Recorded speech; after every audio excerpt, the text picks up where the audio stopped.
mais impressionante quando consideramos as estrelas fixas, porque nesse caso as distâncias são enormemente maiores. A estrela polar, por exemplo, está tão longe que a luz, viajando com a inconcebível velocidade já indicada, leva um pouco mais de 50 anos a chegar aos nossos olhos, e de aí segue a conclusão estranha mas inevitável que estamos agora vendo a estrela polar, não como ela é agora, mas como ela era há 50 anos. Mesmo que amanhã uma catástrofe qualquer fizesse em pedaços a estrela polar, nós ainda veríamos brilhando tranquilamente nos céus, os nossos filhos chegariam ao princípio da velhice, e teriam já filhos crescidos, antes que houvesse chegado a qualquer visão terrestre a notícia dessa catástrofe tremenda. Da mesma maneira, há estrelas tão afastadas que a luz leva milhares de anos a chegar de elas até nós, e com respeito à condição delas a nossa informação sofre portanto um atraso de uns milhares de anos.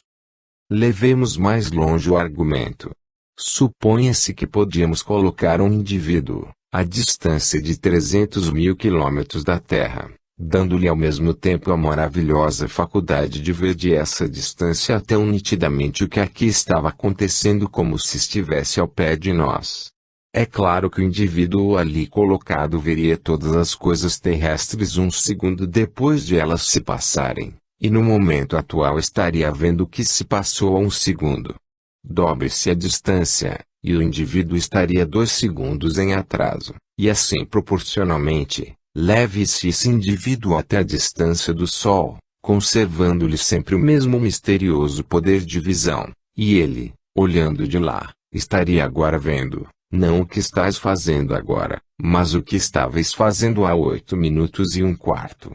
Transporta a estrela polar, e ele terá ante os seus olhos, agora, os acontecimentos de há 50 anos, estará observando as brincadeiras infantis de indivíduos que nessa mesma ocasião já são velhos. Por maravilhoso que isto pareça, é literalmente cientificamente verdadeiro, e ninguém o pode negar. O livrinho, a que me refiro, segue argumentando, com uma excelente lógica, que Deus, sendo todo-poderoso, deve possuir o assombroso poder de visão que temos estado postulando para o nosso observador, e, mais, que, sendo onipresente, deve estar em todos os pontos onde colocamos o indivíduo, e também em todos os pontos intermédios, não sucessiva, mas simultaneamente. Concedidas estas premissas, segue a inevitável dedução que tudo quanto tem acontecido desde o princípio do mundo deve estar neste momento acontecendo ante os olhos de Deus, não uma mera memória de tudo isso, mas os verdadeiros acontecimentos todos eles objeto da sua observação atual. Tudo isto é bastante materialista, e no plano da ciência puramente física, e podemos ter portanto a certeza de que não é assim que o Logos age, e contudo é brilhantemente deduzido e absolutamente irrefutável, e, como já disse, não deixa de ser útil, visto dar-nos um vislumbre de possibilidades que podiam não nos ocorrer, se não fosse este argumento. Mas, pode perguntar-se, como será possível, entre a confusão enorme dos registros do passado, encontrar qualquer cena, quando a desejarmos ver? O fato é que o clarividente sem instrução não o pode fazer, em geral, sem qualquer ligação especial que o ponha em raporte com o objeto de que se trate. A psicometria é um caso que pode servir de exemplo, e é bem provável que a nossa memória vulgar não seja senão uma outra forma da mesma ideia. Parece haver uma como que ligação ou afinidade magnética entre qualquer partícula de matéria e o registro que contém a sua história. Uma afinidade que a torna apta a servir de uma espécie de fio condutor entre esse registro e as faculdades de qualquer indivíduo que o possa ler. Por exemplo, uma vez que eu trouxe de Stonehenge um pedacito de pedra, do tamanho de uma cabeça de alfinete, e, tendo-o metido num envelope e entregado a uma psicômetra, indivíduo que possui a capacidade da psicometria, NE, que nenhuma noção tinha do que era aquilo, ela imediatamente passou a descrever aquela maravilhosa ruína e a paisagem desolada que a cerca, descrevendo depois vividamente coisas que eram evidentemente cenas da sua antiga história, mostrando assim que aquele pequeníssimo fragmento tinha sido suficiente para pôr em comunicação com os registros relacionados com o ponto de onde eu o havia tirado. As cenas através de que passamos no decurso da nossa vida parecem agir sobre as células do nosso cérebro do mesmo modo que a história de Stonehenge sobre aquele pedacito de pedra, estabelecem uma ligação com aquelas células, por meio das quais o nosso espírito é posto em raporte com aquela porção especial dos registros, e, assim, lembramo-nos do que vimos. Mesmo um clarividente educado precisa de uma ligação que o habilite a encontrar o registro de um acontecimento de que não tenha conhecimento. Se, por exemplo, quiser observar o desembarque de Júlio César nas costas da Inglaterra, há várias maneiras por que pode entrar no assunto. Se por acaso visitou a cena da ocorrência, o mais simples será evocar a imagem do lugar e depois percorrer os seus registros até encontrar o período que deseja. Se não tiver visto o lugar, poderá volver atrás, no tempo, até a data em que se deu o acontecimento e então procurar no Canal da Mancha uma flotilha de galés romanas, ou poderá examinar os registros da vida romana do tempo, onde não terá dificuldade em identificar uma figura tão saliente como a de César, seguindo-o através de todas as campanhas na Gália até o encontrar desembarcando nas costas britânicas. Muita gente pergunta qual aspecto destes registros, se parecem estar longe ou perto, se as figuras neles são pequenas ou grandes, se os quadros se seguem como num panorama ou se fundem como nas visões dissolventes. Só se pode responder que o seu aspecto varia bastante consoante as condições em que os vemos. Se no plano astral, o reflexo é em geral um simples quadro, ainda que por vezes as figuras tenham movimento, neste último caso, em vez de um mero instantâneo, deu-se um reflexo mais perfeito e prolongado. No plano mental eles têm dois aspectos inteiramente diversos. Quando o visitante desse plano não está especialmente pensando neles, os registros formam simplesmente o fundo para o que esteja acontecendo. Não devemos esquecer que, nestas condições, eles não passam de imagens da atividade incessante de uma grande consciência num plano muito superior, sendo muito parecidas com a sucessão sem fim de quadros cinematográficos.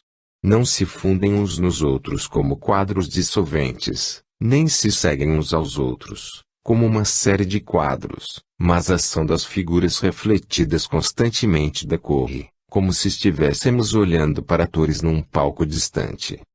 Mas se o investigador educado dirige a sua atenção sobre qualquer cena especial, ou se deseja evocá-la para que diante dele apareça, dá-se imediatamente uma mudança extraordinária, porque este é o plano do pensamento, e, aí, pensar em qualquer coisa é tê-la imediatamente diante de nós.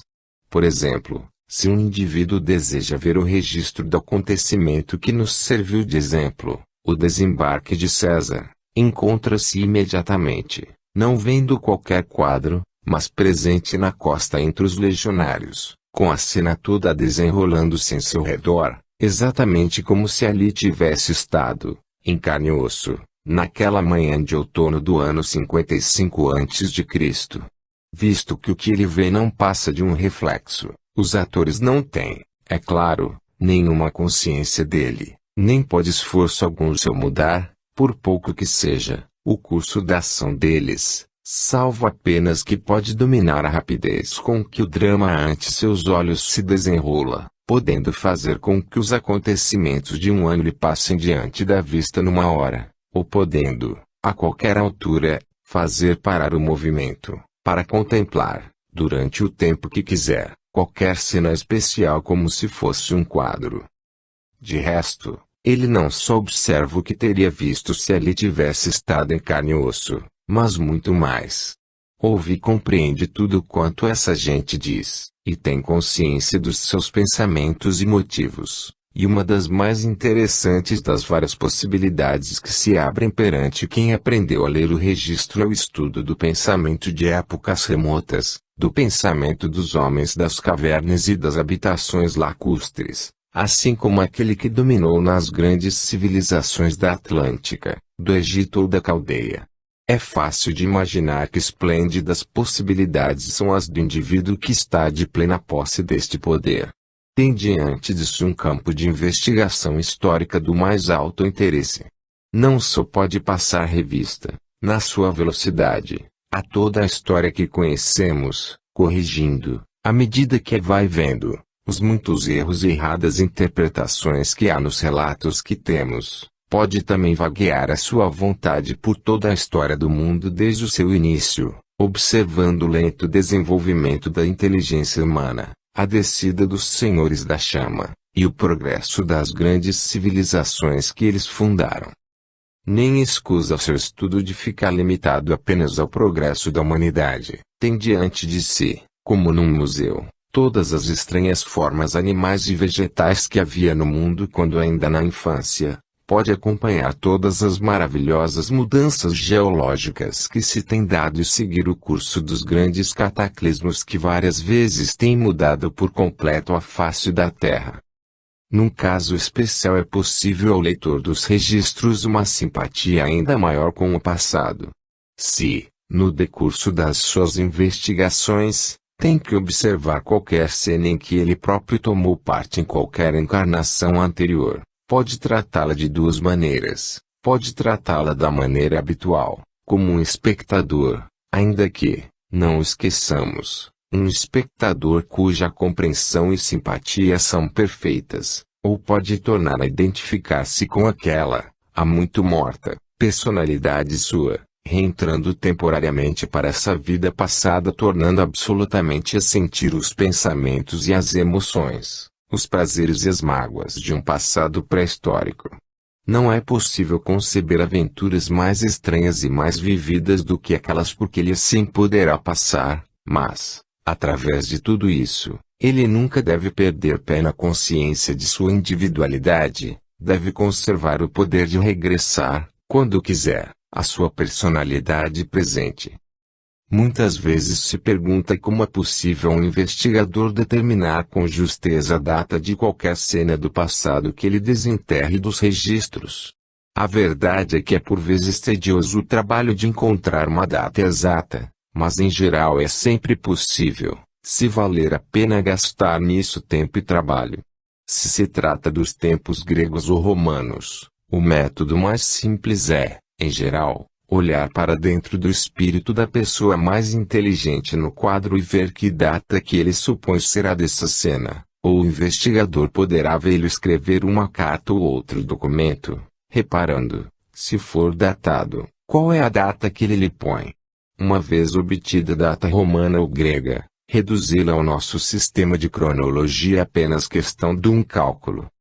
Outro método, frequentemente adotado, consiste em tirar os olhos da cena examinada e pô-los em qualquer cena contemporânea em qualquer cidade grande conhecida como Roma, reparando que rei está reinando, ou quem são os cônsules esse ano. Obtidos esses dados, o resto constará de um golpe de vista dado a um bom compêndio de história. Às vezes é possível obter uma data pela consulta de qualquer proclamação pública ou documento legal. De resto, nos períodos de que falamos, é dificuldade fácil de resolver. O assunto, porém, já não é tão fácil quando se trate de períodos muito anteriores a estes, de uma cena do Antigo Egito, da Caldeia, ou da Velha China, ou, para ir mais longe ainda, da própria Atlântida e das suas numerosas colônias. Ainda não será difícil obter uma data pelo processo, já indicado, de olhar para o espírito de qualquer indivíduo educado no tempo, mas não há já maneira de a relacionar com o nosso sistema de datas, visto que o indivíduo estará contando por eras que de todo desconhecemos, ou em relação a reinados de reis cuja história se perde na noite dos tempos. Os nossos métodos não estão, porém, esgotados. Devemos não esquecer que é possível ao investigador fazer os registros passar diante de si com a velocidade que deseje, a 1 ano por minuto, se quiser, ou mesmo muito mais depressa. ora um ou dois acontecimentos na história antiga cujas datas já estão nitidamente fixadas, como, por exemplo, o afundamento de Poseidones, uma das ilhas de Atlântida, NE, no ano 9564 antes da nossa era. É portanto evidente que, se, pelo aspecto geral da paisagem, parecer provável que determinada cena vista está a razoável distância de qualquer destes acontecimentos, pode ser relacionada com esse acontecimento pelo processo muito simples de fazer passar rapidamente o registro, contando, à medida que vão passando, os anos que medeiam. Ainda assim, se esses anos entrassem pelos milhares, como por vezes poderia acontecer, este plano resultaria terrivelmente tedioso. Nestes casos, temos que recorrer ao método astronômico. Em consequência do movimento a que vulgarmente se chama precessão dos equinócios, ainda que mais propriamente se lhe devesse chamar uma espécie de segunda rotação da Terra, o ângulo entre o equador e o eclíptico vai gradualmente mas lentamente variando. Assim, depois de grandes intervalos de tempo, vemos que o polo da Terra não está já apontado para o mesmo ponto na esfera aparente dos céus, ou que, em outras palavras, a nossa estrela polar não é, como agora, Alpha Ursae Minoris, mas qualquer outro corpo celeste, e por esta posição do polo da Terra, que facilmente se pode averiguar pelo exame do céu noturno no quadro que se esteja vendo, pode sem grande dificuldade encontrar-se uma data aproximada. Ao calcular a data de ocorrências que se deram há milhões de anos em raças primitivas, o período da rotação secundária, ou precessão dos equinócios, é frequentemente usado como unidade, mas é claro que uma exatidão absoluta não é em geral exigida nesses casos, bastando números redondos ao tratar de épocas tão remotas. A leitura exata dos registros, quer das nossas vidas passadas, quer das dos outros, não deve, porém, ser considerada como possível a qualquer pessoa que não tenha uma cuidadosa instrução preliminar. Como já se observou, ainda que se possam obter reflexos ocasionais no plano astral, o poder de usar o sentido mental é preciso para que se consiga uma leitura exata. De resto, para reduzir ao mínimo as possibilidades de erro, esse sentido deve estar inteiramente sob o domínio do investigador quando desperto no corpo físico, e a aquisição dessa faculdade leva anos de trabalho incessante e de rígida autodisciplina. Muita gente parece julgar que mal assina o seu requerimento de admissão e passa a pertencer à sociedade teosófica, imediatamente passará a poder se lembrar de 3 ou 4 das suas encarnações anteriores. Há mesmo indivíduos que começam logo a imaginar recordações e declaram que na sua última encarnação foram Maria Stuart, Cleópatra ou Júlio César. E claro que pretensões tão extravagantes não conseguem senão trazer descrédito àqueles que disparatadamente as têm, mas infelizmente parte do descrédito tende a cair também, por injusto que isso seja, sobre a sociedade a que eles pertencem. De modo que um indivíduo que sente fervilhar dentro de si a convicção de que foi Homer ou Shakespeare fará bem em não ir muito depressa, pondo isso bem à prova no plano físico antes de comunicar ao mundo. E é absolutamente certo que muita gente tem tido em sonhos vislumbres de cenas de vidas passadas, mas, como é de esperar, esses vislumbres são quase sempre fragmentadíssimos e incertos.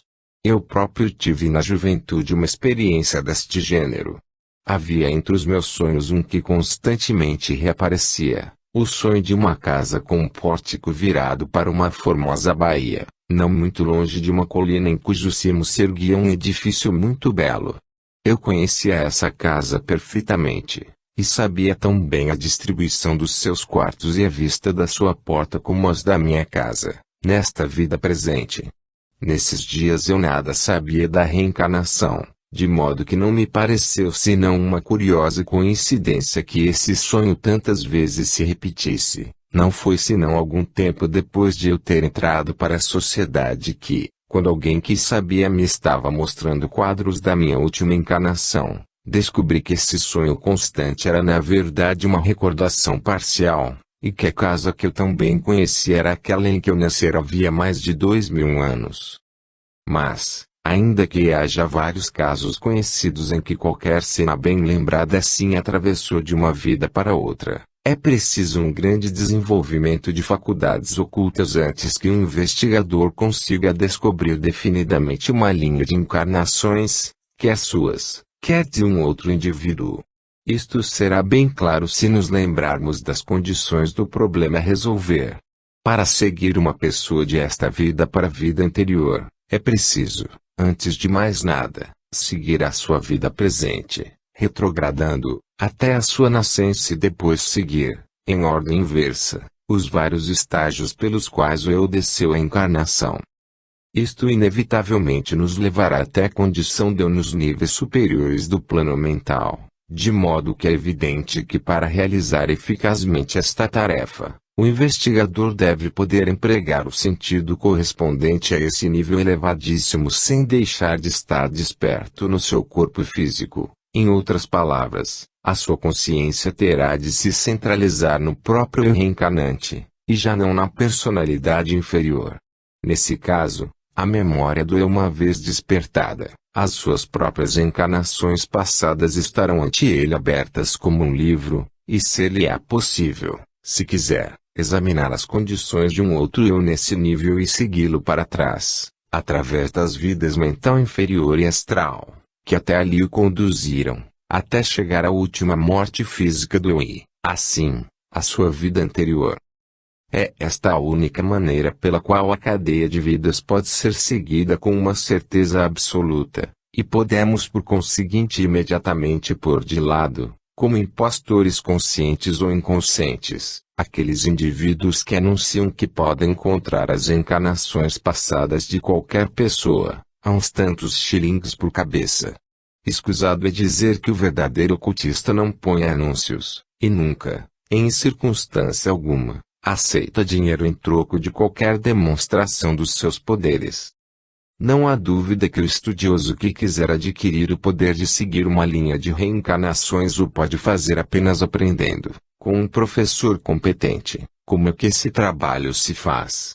Há quem tenha asseverado que basta que um indivíduo se sinta bom, fraternal e cheio de devoção para que toda a sabedoria das eras imediatamente vá ter com ele. Mas um pouco de bom senso não tardará em revelar como essa teoria é absurda. Por boa que uma crença seja, se quiser aprender a tabuada, tende a estudar, e o caso é precisamente idêntico quando se trata da capacidade de usar as faculdades espirituais. Essas faculdades sem dúvida que se manifestarão à medida que o indivíduo evolucione, mas só por um trabalho constante e um esforço paciente é que ele pode conseguir usá-las com segurança e vantagem.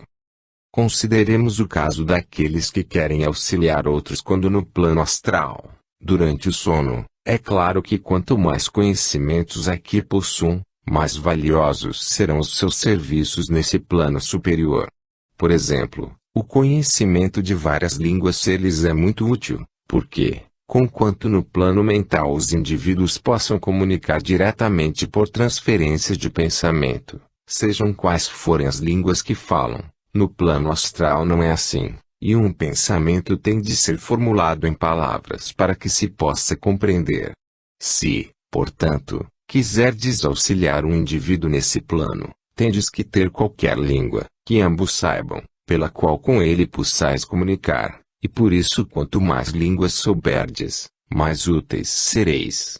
A verdade é que não há espécie nenhuma de conhecimento que não tenha utilidade no trabalho do ocultista. Seria bom que todos os estudiosos nunca esquecessem que o ocultismo é a apoteose do senso comum, e que qualquer visão que lhes aconteça não é necessariamente uma cena dos registros acásicos, nem qualquer experiência uma revelação vinda de cima. E muito melhor errar no sentido de um cepticismo equilibrado do que no de uma credulidade excessiva, e é uma regra admirável a de não procurar uma explicação oculta para qualquer coisa, quando para explicar baste uma causa física simples e evidente. O nosso dever é tentar sempre conservar o nosso equilíbrio de espírito, nunca perder o nosso domínio de nós próprios, tomando sempre uma opinião razoável e cheia de bom senso a propósito de qualquer coisa que nos aconteça. Assim seremos melhores teosofistas, ocultistas mais prudentes, e auxiliares mais úteis do que antes havíamos sido. Como de costume, encontramos casos de todos os graus deste poder de ler na memória da natureza, desde o do homem instruído que pode, sempre que quiser, consultar sozinho o registro ao do indivíduo que não obtém senão vagos vislumbres casuais, ou que não teve, talvez, senão um só desses vislumbres em toda a vida. Mas mesmo o indivíduo que possua esta faculdade apenas parcial e ocasionalmente, a acha profundamente interessante. O psicometrista, que precisa de um objeto fisicamente relacionado com o passado para poder tornar a erguer tudo em seu turno, e o cristalo vidente que pode por vezes apontar o seu, menos certo, telescópio astral para qualquer cena do passado, podem ambos encontrar um grande prazer no exercício dos seus dotes respectivos, ainda que nem sempre compreendam bem como esses resultados se produzem, nem tenham sempre domínio sobre eles. Em muitos casos das manifestações inferiores destes poderes, vemos que elas são exercidas inconscientemente. Há muito cristalo vidente que observa as cenas do passado sem que as possa distinguir de cenas do presente, e há muita pessoa vagamente psíquica que vê quadros vários erguerem-se constantemente ante os seus olhos, sem nunca lhe passar pela cabeça que está, de fato, psicometrizando os vários objetos próximos à medida que acontece tocar-lhes ou passar por eles. Uma curiosa variante desta classe de psíquicos é o homem que é capaz de psicometrizar só pessoas e não, como é mais vulgar, só objetos. Na maioria dos casos esta faculdade revela-se regularmente, de modo que um psíquico desses, quando apresentado a um estranho, muitas vezes verá, num relâmpago, qualquer cena importante na vida passada desse indivíduo, podendo, porém, outras vezes não receber impressão nenhuma. Mais raramente encontramos indivíduos que têm visões detalhadas da vida passada de toda a gente que encontram. Talvez um dos melhores exemplos desta classe seja o escritor alemão Schuck, que descreve na sua autobiografia essa estranha faculdade de que se encontrou o possuidor. Diz ele: por vezes me tem acontecido, ao falar a primeira vez com um estranho, e ao escutar silenciosamente a sua conversa, que a sua vida passada, até o momento presente, com muitas pequenas circunstâncias relacionadas com uma ou outra cena dela, me tem atravessado o espírito como um sonho, mas nitidamente, de modo inteiramente involuntário e sem que eu desejasse, levando nisso apenas uns minutos. Durante muito tempo tive estas visões passageiras por uma ilusão da minha fantasia, tanto mais que a minha visão de sonho me revelava o vestuário e os movimentos dos atores, o aspecto do quarto, a mobília, e outros detalhes da cena, até que, numa ocasião, estando disposto a brincar, narrei à minha família a história secreta de uma costureira que acabava de sair do quarto onde estávamos. Nunca tinha visto, antes disso, essa criatura. Os ouvintes, porém, admiraram-se, riram e não foi possível persuadi-los de que eu não tinha prévio conhecimento da sua vida anterior, visto que o que eu lhes contara era perfeitamente exato. Eu, por minha parte, não fiquei menos admirado de verificar que a minha visão de sonho correspondia à realidade. Passei então a dar mais atenção ao assunto, e, tantas vezes quanto a correção o permitia, narrava às pessoas, cujas vidas assim o haviam passado diante de mim, a essência da minha visão de sonho, para que elas me negassem ou confirmassem. Em todos os casos a confirmaram imediatamente, não sem pasmo, como é de calcular. Certo dia de feira fui à cidade de Waldshut acompanhado por 2 jovens, que ainda vivem. Era noite, e nós, cansados do passeio, entramos para uma estalagem, denominada da Vinha. Ciamos a uma mesa onde estava muita gente, e aconteceu que entraram de se divertir com as peculiaridades dos suíços, e com a sua credulidade em relação à sua crença no mesmerismo, no sistema fisionômico de Lavater, e coisas análogas.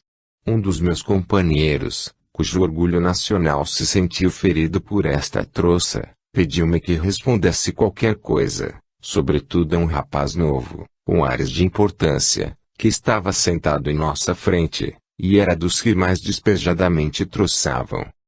Calhou que os acontecimentos da vida desse indivíduo acabavam de me passar pelo espírito. Dirigindo-me a ele, perguntei-lhe se me responderia francamente se eu lhe narrasse os mais secretos incidentes da sua vida, sendo ele, aliás, tão pouco meu conhecido como eu dele. Isso seria, disse-lhe mais, qualquer coisa de mais curioso mesmo que a habilidade fisionomística de Lavater. Prometeu-me que, se eu dissesse a verdade, ele o declararia francamente. Narrei-lhe então os acontecimentos que a minha visão de sonho me revelara, e toda a assembleia ficou sabendo a história da vida do jovem comerciante, dos seus anos de colégio, das suas pândegas, e, por fim, de um pequeno ato menos honesto praticado por ele sobre o cofre forte do patrão. Descrevi-lhe o quarto deserto, com as suas paredes brancas, onde, à direita da porta escura tinha estado, em cima da mesa, o pequeno cofre forte preto, etc. O homem, impressionadíssimo, admitiu a exatidão de cada circunstância, mesmo, o que eu mal esperava, da última.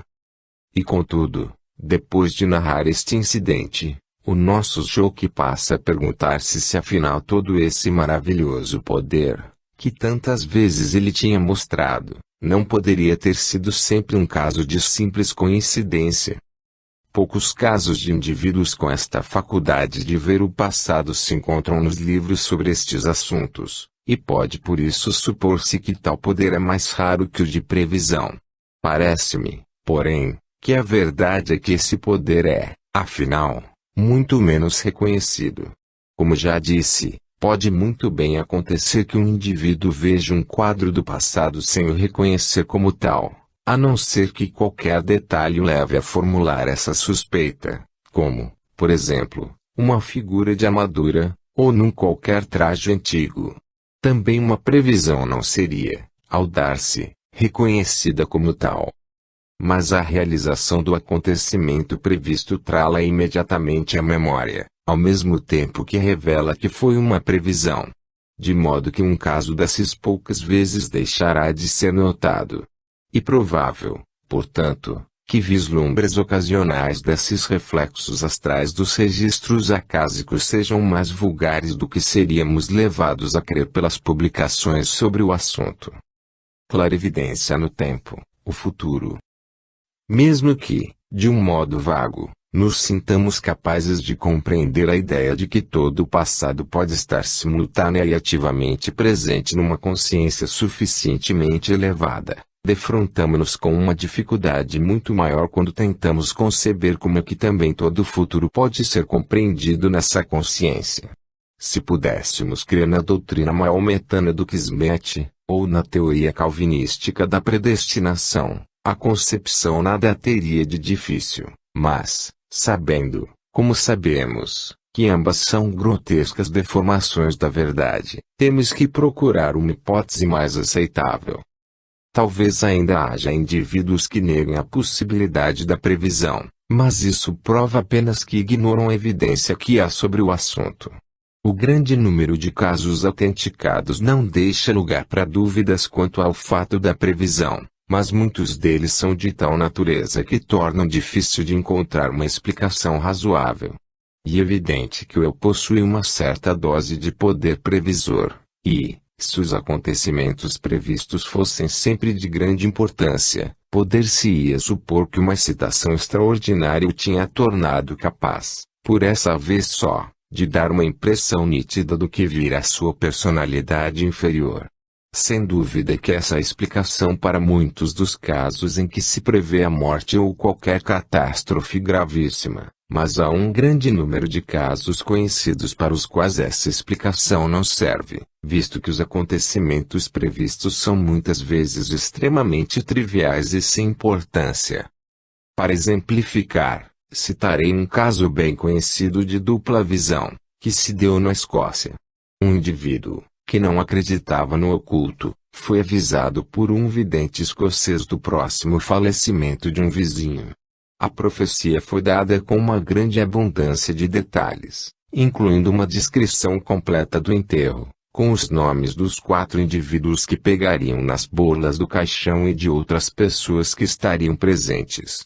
O ouvinte parece ter rido da história e tê-la esquecido prontamente. A morte do tal vizinho no dia indicado relembrou-lhe, porém, a profecia, e ele decidiu fazer errar pelo menos parte dela, tornando-se ele um dos que pegavam as bolas. Conseguiu arranjar as coisas como queria, mas, exatamente quando prestes ia sair, chamaram-no à parte para qualquer assunto de menos importância e que o demorou apenas 1 ou 2 minutos. Ao voltar à pressa, viu com surpresa que o prestes ia saindo sem ele, e que a profecia se verificava plenamente, visto que iam pegando as bolas os 4 indivíduos que o vidente lhe indicara. Ora, aí está um assunto trivial, que não podia ser de importância para alguém, previsto nitidamente com alguns meses de antecedência, e, conquanto um indivíduo se esforce conscientemente por alterar os fatos indicados, essa tentativa resulta impotente para os alterar. Por certo que isto se assemelha muito à predestinação, mesmo nos seus mínimos detalhes, e é só quando examinamos este assunto desde os planos superiores que podemos achar meio de escapar a essa teoria. Está claro que, como já antes disse a propósito de outro ramo do assunto, uma explicação completa ainda nos escapa, e evidentemente nos escapará enquanto o nosso conhecimento não for infinitamente maior do que hoje é. O mais que podemos esperar fazer por enquanto é indicar a direção na qual uma explicação deve ser encontrada. Não há dúvida nenhuma que, exatamente como o que está agora acontecendo é o resultado de causas postas em ação no passado, assim o que acontecerá no futuro será o efeito de causas já operantes. Mesmo aqui, neste mundo, podemos calcular que, se certas ações são praticadas, certos resultados se seguirão, mas o nosso cálculo tende a ser constantemente perturbado pela intervenção de fatores com que não podemos contar. Mas, se levarmos a nossa consciência até o plano mental, poderemos ver muito mais longe os resultados das nossas ações. Podemos seguir, por exemplo, o efeito de uma palavra casual, não só sobre a pessoa a quem foi dirigida, mas através dela, sobre muitas outras, à medida que se propaga em círculos cada vez maiores, até afetar todo o país, e um só vislumbre de uma visão destas vale mais do que muitos preceitos morais para nos gravar no espírito a necessidade de um cuidado extremo em tudo quanto pensamos, dizemos ou fazemos. Não só podemos nós, de aquele plano, ver assim completamente o resultado de cada ação, mas podemos ver também onde e de que maneira os resultados de outras ações, aparentemente sem relação com ela, a virão perturbar e modificar. Pode, de fato, dizer-se que os resultados de todas as causas atualmente operantes, são claramente visíveis que o futuro, como seria se nenhumas novas causas surgissem, está patente à nossa vista. É claro que surgem novas causas, porque a vontade humana é livre, mas, no caso de toda a gente vulgar, o uso que farão da sua liberdade pode ser calculado de antemão com uma justeza considerável. O homem médio tem tão pouca vontade real, que é em grande parte um produto das circunstâncias. A sua ação em vidas anteriores coloca-o em determinadas circunstâncias, e a sua influência nele é a tal ponto o fator mais importante na história da sua vida que o seu curso futuro pode ser predito com uma certeza quase matemática. Com o homem evoluído o caso é já diferente. Para ele também os principais acontecimentos da vida são ordenados pelas suas ações no passado, mas o modo como ele deixará que elas o afetem, os métodos pelos quais tratará delas e talvez delas triunfará, esses são inteiramente seus e não podem ser previstos mesmo no plano mental exceto como probabilidades. Olhando, assim, de alto, para a vida do homem, parece-nos que o seu livre-arbítrio só poderá ser exercido em certas crises na sua carreira. Ele chega a um ponto da vida onde há evidentemente diante dele 2 ou 3 caminhos por onde seguir, tem plena liberdade de escolher o que quiser, e, conquanto alguém que lhe conhecesse bem a índole pudesse ter quase a certeza de qual seria a sua escolha, tal conhecimento da parte do seu amigo não é de modo algum uma força compulsória. Mas quando ele escolheu, de vez, terá de ir para frente e aceitar as consequências. Tendo entrado para determinado caminho, pode, em muitos casos, ser forçado a continuar durante muito tempo antes que tenha uma oportunidade de se desviar dele. A sua situação é análoga à do maquinista de um comboio. Quando chega a um entroncamento, pode entrar para esta ou aquela linha, mas, uma vez entrado para ela, tem que seguir por ela fora até chegar a outro entroncamento, onde possa novamente escolher um de 2 caminhos. Ora, olhando para baixo desde o plano mental, estes pontos de novo caminho seriam claramente visíveis, e todos os resultados da escolha que fizéssemos estariam patentes a nossos olhos, certos de se realizar nos seus mínimos detalhes. O único ponto que ficaria incerto seria aquele, importantíssimo, sobre qual seria o caminho que o indivíduo escolheria. Teríamos, na verdade, não um, mas vários futuros patentes aos nossos olhos, sem podermos necessariamente determinar qual deles é que se materializaria num fato consumado. Na maioria dos casos, veríamos uma das probabilidades tão superior às outras que não hesitaríamos em decidir qual o caminho que o indivíduo seguiria, mas, ainda assim, o caso que indiquei não deixa de ser teoricamente possível. Seja como for, mesmo esse conhecimento, tal qual é, tornar-nos-ia capazes de prever com segurança muita coisa. Nem nos é difícil imaginar que um poder muito mais elevado que o nosso possa sempre prever para que lado a escolha se inclinará, e por isso vaticinar sempre com uma segurança absoluta.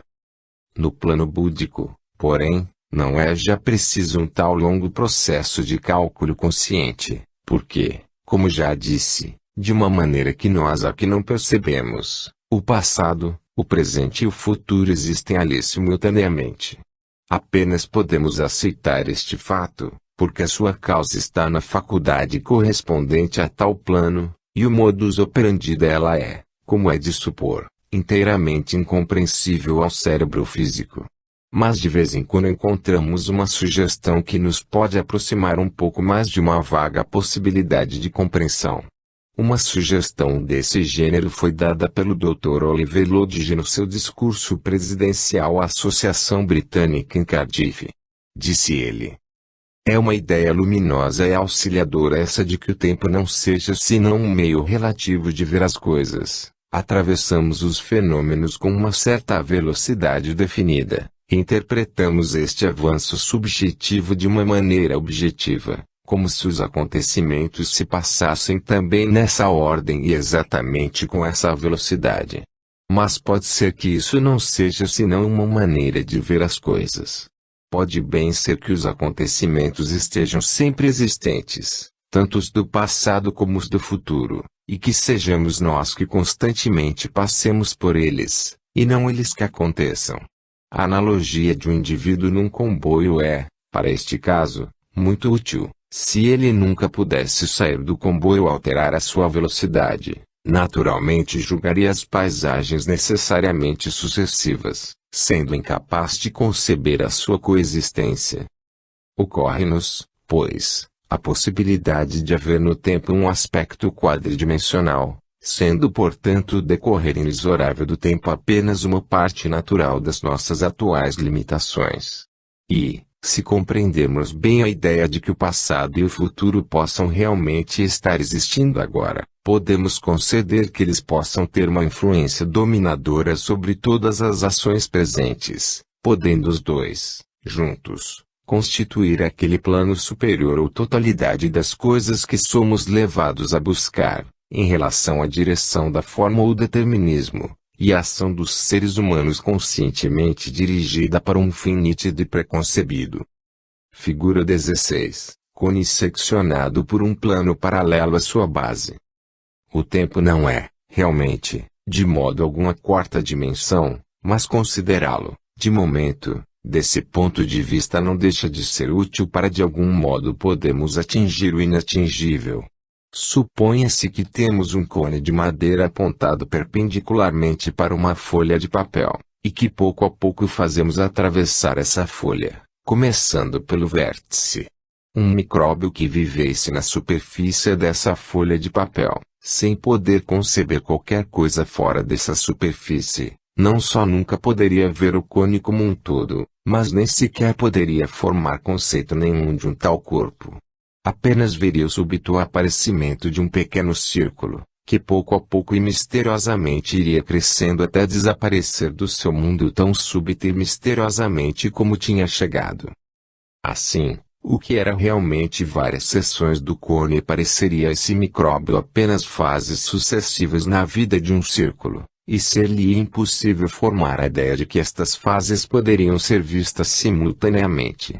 E contudo é-nos fácil, a nós, vendo o fato de uma outra dimensão, ver que o micróbio é vítima de uma ilusão originada nas suas limitações, e que o cone existe sempre como conjunto. A nossa ilusão com respeito ao passado, ao presente e ao futuro talvez não seja diferente, e a visão que se tem de qualquer sequência de acontecimentos desde o plano búdico corresponde a essa noção do cone como conjunto. É claro que qualquer tentativa de tornar clara no nosso espírito esta ideia dá conosco numa série de paradoxos confusos, mas o fato continua sendo verdadeiro, e o tempo virá quando será claro como o dia para nós. Quando a consciência do aluno está completamente desenvolvida no plano búdico, a previsão perfeita é-lhe portanto possível, ainda que ele não possa com certeza que não pode trazer todo o resultado da sua visão completa e claramente para esta luz. Ainda assim, uma grande quantidade de lúcida previsão lhe é possível sempre que ele a queira exercer, e mesmo quando ele a não esteja exercendo, vislumbres frequentes de previsão lhe aparecem na vida cotidiana, de modo que muitas vezes tem uma intuição instantânea de como as coisas vão acontecer antes que elas sequer esbocem esse caminho.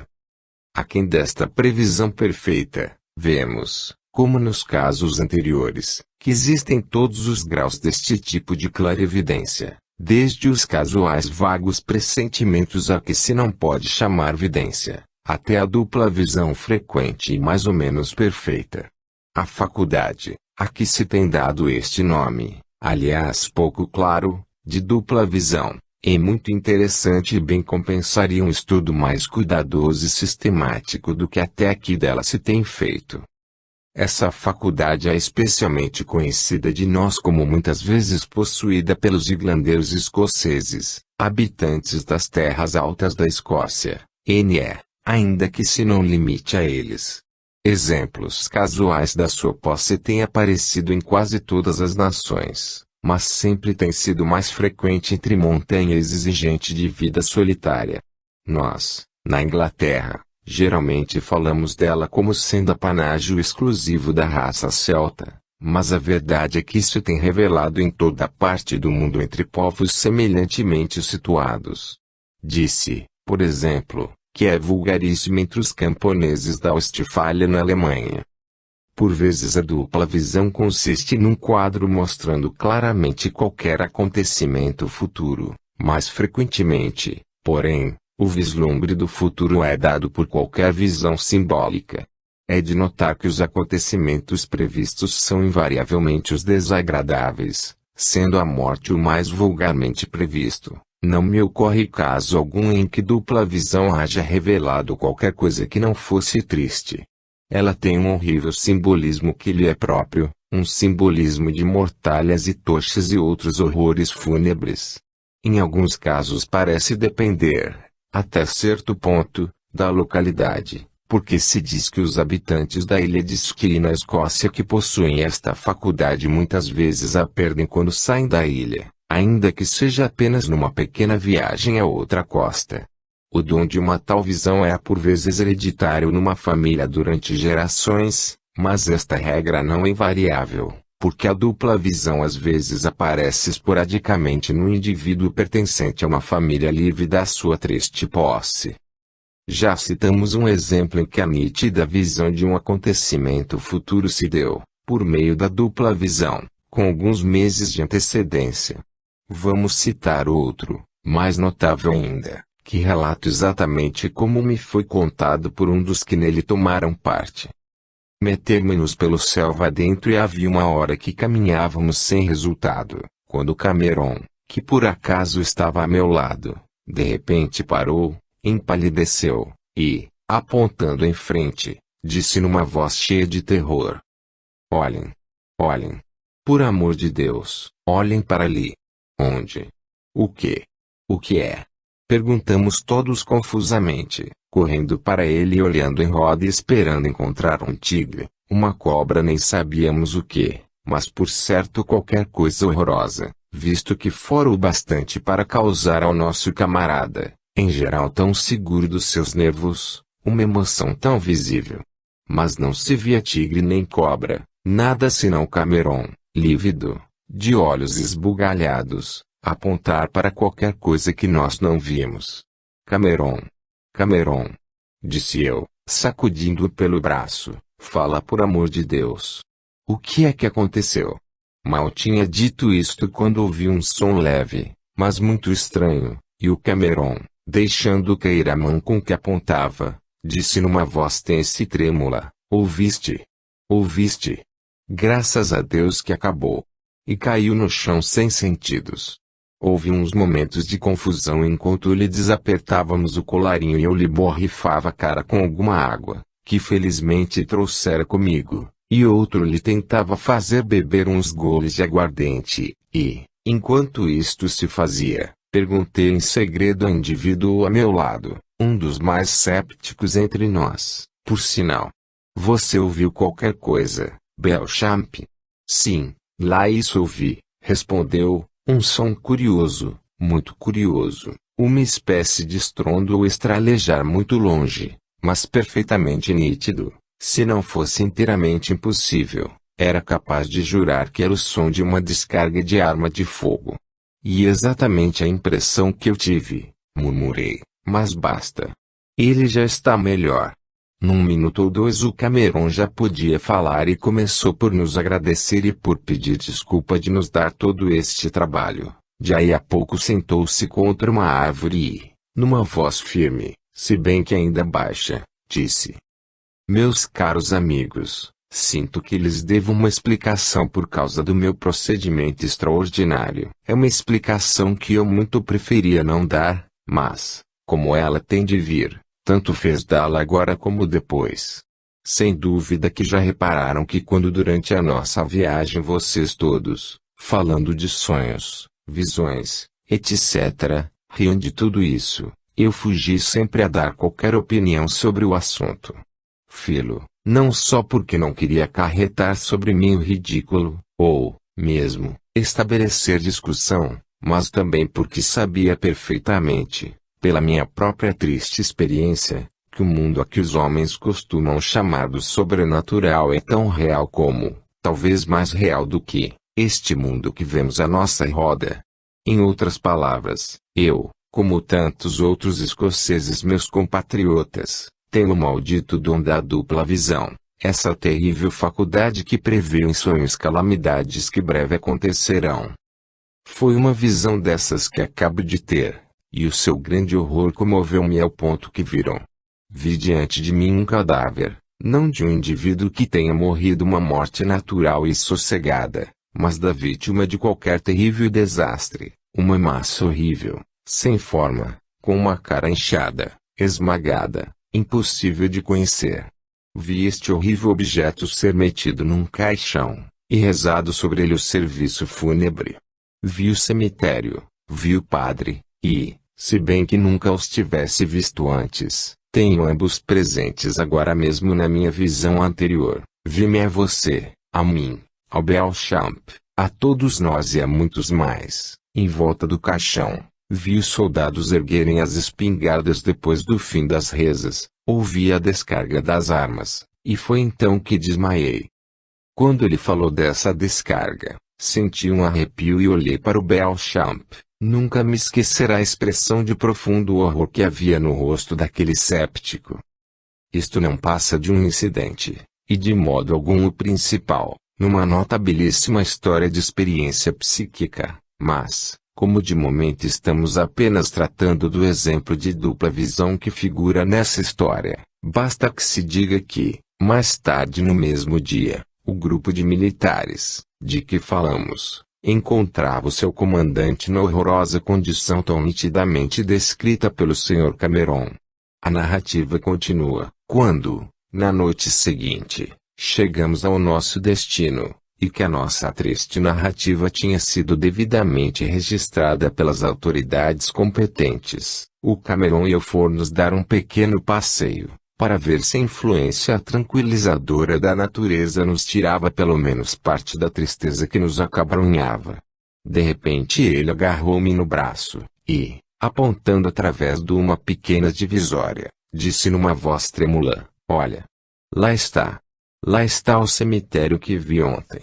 E quando, mais tarde, fomos apresentados ao capelão do posto, reparei, ainda que os meus companheiros o não fizessem, no arrepio irreprimível que percorreu o corpo do Cameron ao apertar a mão do sacerdote, e vi que tinha reconhecido o oficiante no enterro da sua visão.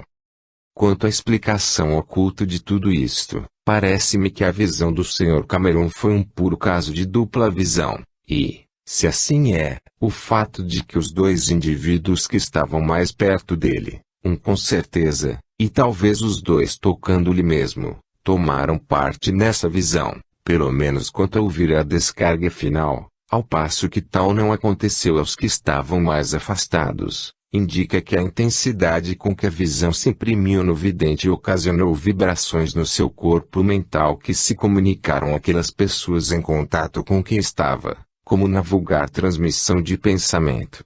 Quem quiser ler o resto da história encontrá-la nas páginas da revista Lucifer, Vol. 20, página 457. Podíamos com facilidade reunir dezenas de exemplos de natureza idêntica a este. Com respeito à variedade simbólica desta visão, diz-se vulgarmente entre os que a possuem que se, ao encontrarem um vivo, vê uma mortalha envolvendo-o, isso é sinal seguro da sua própria morte. A data da doença que o vitimará é indicada, quer pelo ponto a que a mortalha lhe envolve o corpo, ou pela hora do dia que se vê a visão, porque se é de manhã, cedo, dizem que o indivíduo morrerá nesse mesmo dia, mas se for de tarde, que será apenas durante o ano. Outra variante, e notável, de forma simbólica da dupla visão é aquela em que a pessoa, cuja morte por aí se prevê, surge ao vidente numa aparição sem cabeça. Um caso deste gênero é citado em Sinais antes da morte como tendo acontecido na família do Dr. Ferrier, ainda que aí, se bem me lembro, o caso se não tivesse dado senão a hora da morte, ou muito perto dela.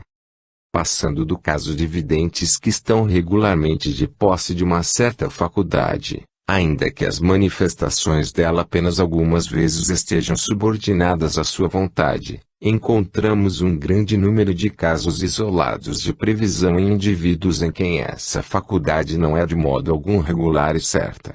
Talvez que a maioria destes aconteçam em sonhos, se bem que haja exemplos de visões dessas em vigília. Às vezes a previsão diz respeito a um acontecimento de real importância para o vidente, e assim justifica a ação do inteiro trabalho de a fixar. Em outros casos, o acontecimento é sem importância aparente, ou não tem relação alguma com o indivíduo que o vê. Às vezes é claro que a intenção do eu, ou da entidade comunicadora, seja ela qual for, e avisar a personalidade inferior da aproximação de qualquer calamidade, quer para que essa calamidade se evite, quer, se isso não for possível, para que a dor, que causa, seja diminuída pela preparação. O acontecimento mais vulgarmente assim previsto é, talvez porque assim é natural, a morte, às vezes a morte do próprio vidente, às vezes a de alguém que lhe é caro. Este gênero de previsão é tão vulgar na literatura do assunto, e o seu fim tão evidente, que escusamos de citar exemplos dela, mas um ou dois casos em que a visão profética, ainda que claramente útil, ainda assim foi de um tipo menos sombrio, talvez tenham algum interesse para o leitor. O que segue é tirado daquele repositório do estudioso das coisas estranhas, O Lado Noturno da Natureza, James Crowe, a página 72. Há alguns anos o Dr. Watson, atualmente residente em Glasgow, sonhou que era chamado para ver um doente.